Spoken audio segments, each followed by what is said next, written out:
Good morning, or good afternoon, or good evening, depending on when you're watching this. I am Dr. Kyle Gullings from the University of Texas at Tyler, and today I'm going to detail my experience adopting the free web text Open Music Theory back in 2015 as my undergraduate theory text. I'll cover some of the benefits and challenges associated with my switch, tell you why it was worth it in the end, and describe some of the improvements in the upcoming Open Music Theory version 2, scheduled for public launch in summer 2021, specifically focusing on the workbook. Then I have a small confession to make that helps contextualize this topic, but you'll have to watch to the end to get to that. I was a fairly early adopter of Open Music Theory, making the switch in 2015. It was perhaps a risky move professionally to devote so much of my time to entirely overhauling my courses at the start of my 5th year on the tenure track, but in the end, it was worth it for me and for my students. First, because it saved my students money, and second, because it has proven to be equally effective as proprietary texts. Eventually, I joined a team of 7 collaborators currently revising Open Music Theory, a project supported by Viva's Course Redesign Grant Program. When we began our work in spring 2019, we anticipated annual student savings of nearly $254,000, or an average of just over $200 saved per student, by 1,269 students. That is $250,000 across only 6 schools. There are 640 accredited institutions in the National Association of Schools of Music.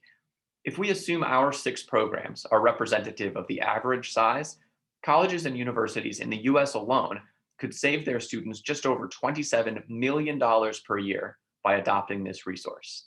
That is obviously an overly optimistic target, but with the official public launch of Open Music Theory version 2 expected in time for adoption for the fall 2021 semester, my personal hope is that we will surpass $1 million saved annually by the end of the 2023-24 academic year.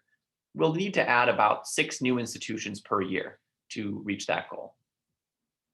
Just as important as cost savings, and perhaps more relevant to this conference, I also contend that Open Music Theory is equally effective as proprietary texts in facilitating student learning. As a modest start, let's talk numbers. My music theory course evaluations, when I used my old text during a span of 4.5 years, averaged 4.83 out of 5. Not bad. In the subsequent 5 years since I switched to OMT, the average eval score is essentially unchanged at 4.86 out of 5. I can also report that the average semester grade from my Music Theory 3 course, the final semester we used the proprietary text in fall 2015, was 81.6%, which is slightly lower than the following fall average of 82.7% under OMT. Other grade levels and other semesters have largely followed this pattern. In the end, neither student ratings of my performance as an educator nor end of semester grades saw a significant change following my switch to an OER text. This is admittedly an extremely small data set, but it matches my subjective gut feeling that my students are still learning as much and as quickly as they did prior to the change of text. At the end of this academic year, my team and I will have more data collected on both student performance and student opinions about the textbook and its usefulness for their learning.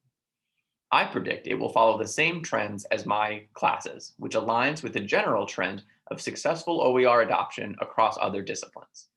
In his thorough 2016 survey of existing OER research, John Hilton III found that OER are comparable in quality to traditional learning resources, and that the use of OER does not appear to negatively influence student learning.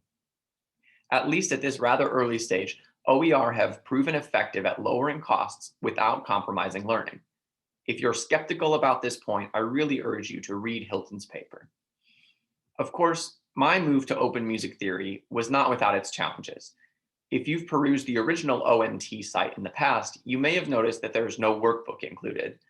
In order to make this work for my class, I spent 2 years authoring 109 original assignments, projects, exams, and other sheets published in 2018 under peer review as the free resource Open Educational Resources for Undergraduate Music Theory on the resources section of the Journal of Music Theory Pedagogy online. Every sheet there is available in PDF format as well as an editable format, either Word or Finale plus Music XML. We are currently revising and retypesetting this entire collection using the open source software MuseScore to increase accessibility, and adding quite a few brand new sheets as well to form the workbook of version 2 of Open Music Theory. The collection remains downloadable, editable, and released under a Creative Commons BYSA license. That means you can access, share, and use the resource freely in your teaching as long as you attribute where you got it and publish any derivative works you may make under the same Creative Commons license. Pretty neat, huh?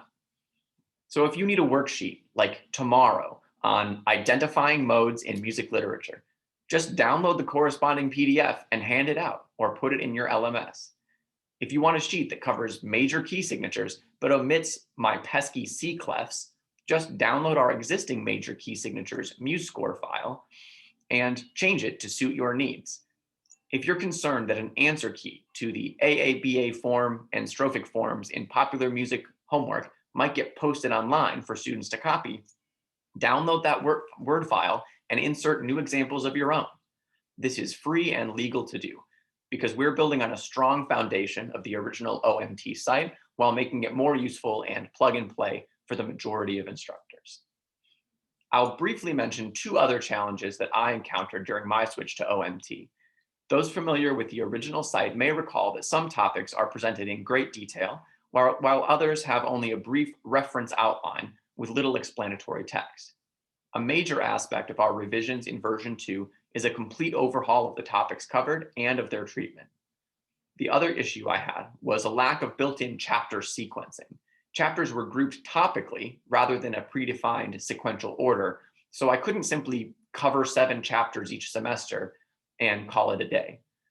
This required a complete reevaluation and shuffling of my 4-semester sequence, which took a lot of time, but also made me carefully re-examine which topics were most important to my particular students, which order I wanted to present them in, and how much time to spend on each one.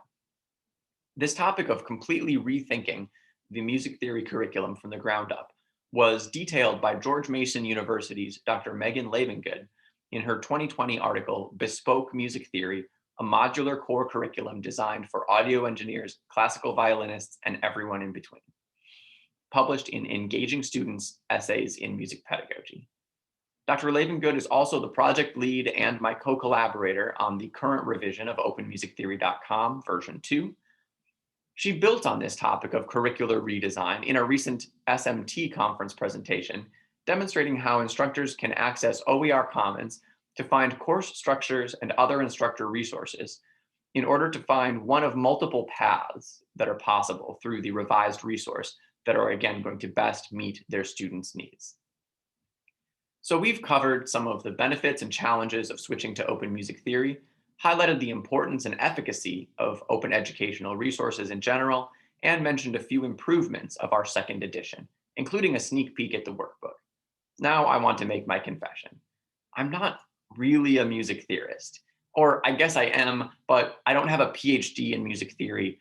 All 3 of my degrees are in music composition. I picked up some theory basics in high school from my band and choir directors, and in undergrad I was taught formal theory by a pianist, a composer, violinist, world music specialist, and in grad school I was taught by and did all 6 of my teaching assistant work under 3 composers. And then I had a couple of classes with a different theorist and trumpet player.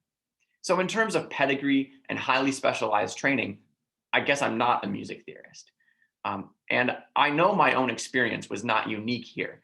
I don't have any statistics on this, but I would imagine that a sizable portion of the core undergraduate theory instruction being delivered today is offered not by PhD holding theorists, but by composers like myself, or by historians, or music education specialists, or even, God forbid, trombonists. Just kidding. I know that these folks understand undergraduate music theory and they can teach it, usually very well. But many of them are not specialists, not insiders in the field, especially when you get to pre-college education of music theory.